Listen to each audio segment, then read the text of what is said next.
El 4 de abril de 2017, Pepsi subió un video a YouTube. Duraba 2 minutos y 40 segundos. Costó varios millones de dólares producirlo y representaba la visión estratégica de uno de los equipos de marketing más grandes del mundo.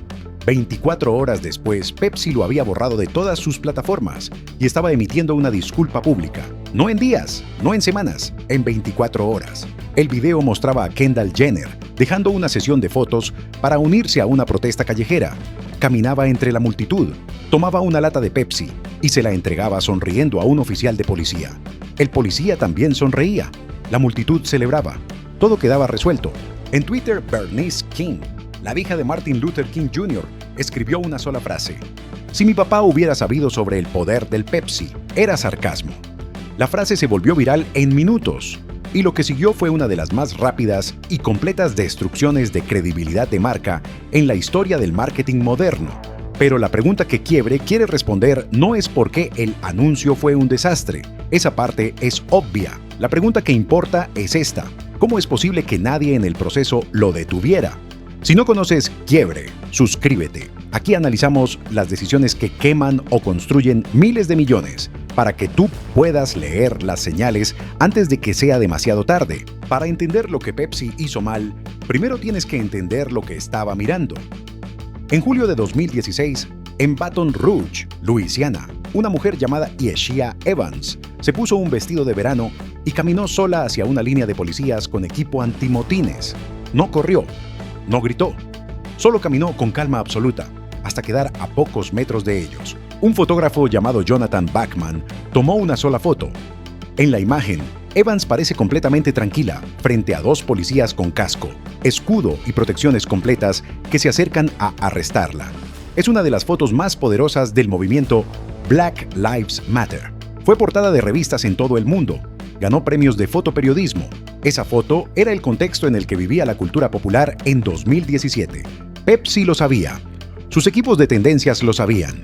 Sus directores creativos lo sabían.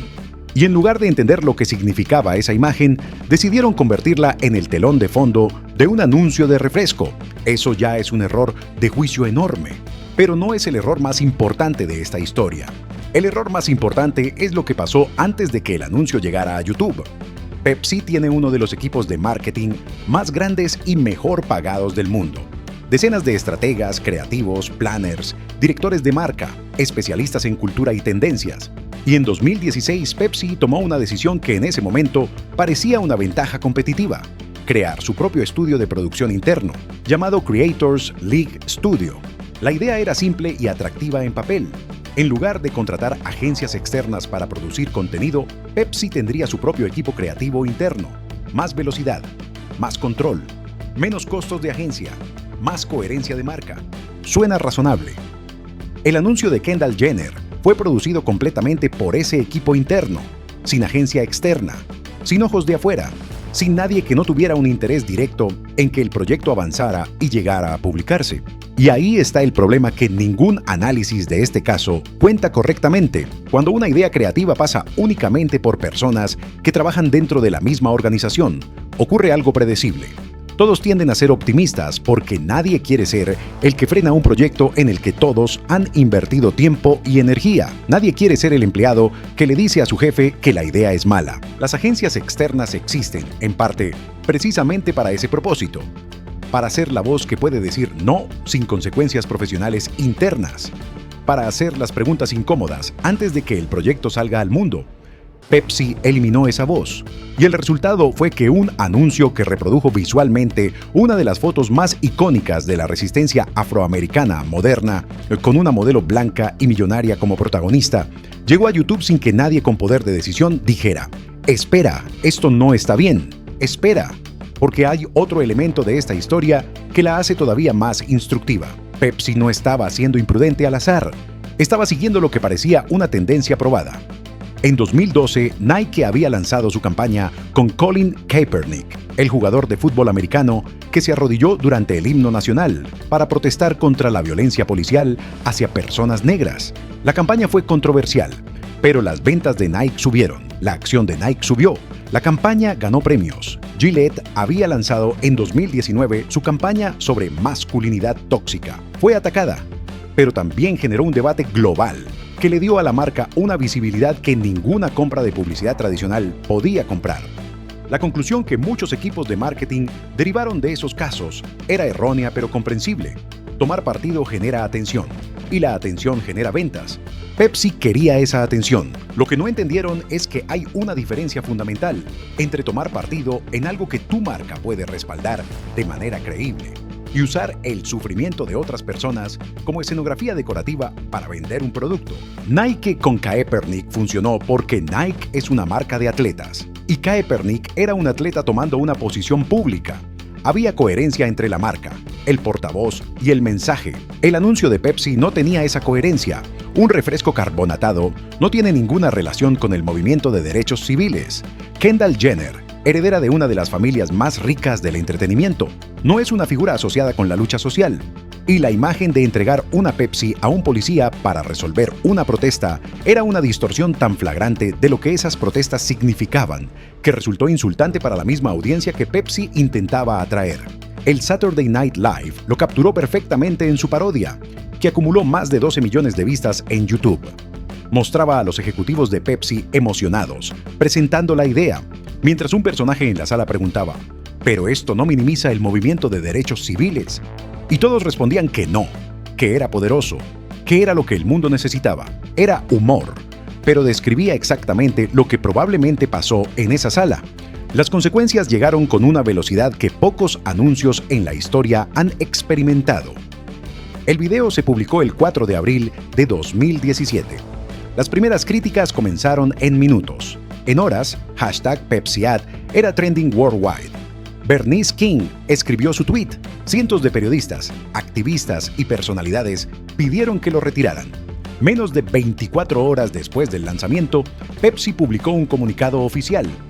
La disculpa decía: Pepsi estaba tratando de proyectar un mensaje global de unidad, paz y entendimiento. Claramente no dimos en el blanco y nos disculpamos. Y luego, en una frase que llamó la atención por ser inusual, Pepsi también se disculpó específicamente con Kendall Jenner por haberla puesto en esa situación. Era la primera vez en memoria reciente que una marca se disculpaba con su protagonista, no con el público ofendido. Lo que siguió para Jenner fue doloroso de una manera diferente. En el estreno de temporada de Keeping Up with the Kardashians, llorando frente a la cámara, dijo: «Genuinamente me siento terrible. No quiero que nadie piense que no me importa. No sabes cuánto me importa». Y luego añadió una frase que resumió perfectamente el fracaso de todo el proceso. Dijo: «Si hubiera sabido que esto iba a pasar, obviamente nunca lo habría hecho». Esa frase es el corazón del problema. No era maldad, no era indiferencia, era ignorancia. Nadie en el proceso, incluyendo a Jenner, entendió lo que estaban tocando, porque si lo hubieran entendido, no lo habrían hecho. Ahora las señales que nadie leyó a tiempo. La primera: cuando eliminas la crítica externa de tu proceso creativo, eliminas también tu capacidad de detectar tus propios puntos ciegos. El equipo interno de Pepsi tenía talento real. No eran incompetentes, pero estaban demasiado cerca del producto, demasiado invertidos en el proyecto y demasiado expuestos a las consecuencias profesionales de decir que no para ver lo que cualquier persona de afuera podría haber visto en 30 segundos. Las agencias externas tienen un valor que va más allá de la creatividad. Tienen el valor de poder decirte que tu idea es mala, sin arriesgar su trabajo interno. Pepsi pagó ese ahorro de costos con una crisis de reputación pública. La segunda señal: no toda tendencia cultural se puede usar como palanca de marketing. Algunas están protegidas por el dolor de quienes las originaron. El movimiento Black Lives Matter nació de muertes reales, de familias que perdieron personas reales, de una historia de violencia institucional, documentada durante décadas. Ese dolor no es una estética disponible para cualquier marca que quiera parecer relevante. Las marcas que han logrado conectar con movimientos sociales de manera auténtica lo hicieron porque tenían una relación legítima con el tema, no porque vieron una oportunidad de posicionamiento. Pepsi no tenía esa relación, y la falta de esa relación fue evidente para todo el mundo, excepto para las personas que tomaron la decisión.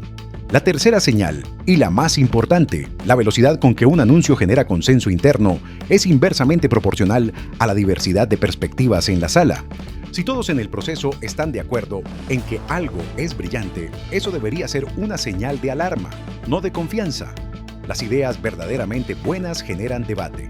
Las ideas que todos aprueban sin cuestionamiento generan 24 horas de vida útil en YouTube. La historia de Pepsi en 2017 no es la historia de una empresa maliciosa que quiso ofender. Es la historia de una empresa que confundió el ruido con la relevancia, que confundió el estar en conversación con entender la conversación, y que pagó el precio de no tener a nadie en el proceso lo suficientemente libre para decir la verdad. Pepsi gastó millones en ese anuncio, y todo ese gasto, toda esa producción, toda esa planificación estratégica fue derrotada en 24 horas por una sola frase de una hija que honraba la memoria de su padre asesinado. Si papá hubiera sabido sobre el poder del Pepsi, esa frase costó $0 y valió más que toda la campaña.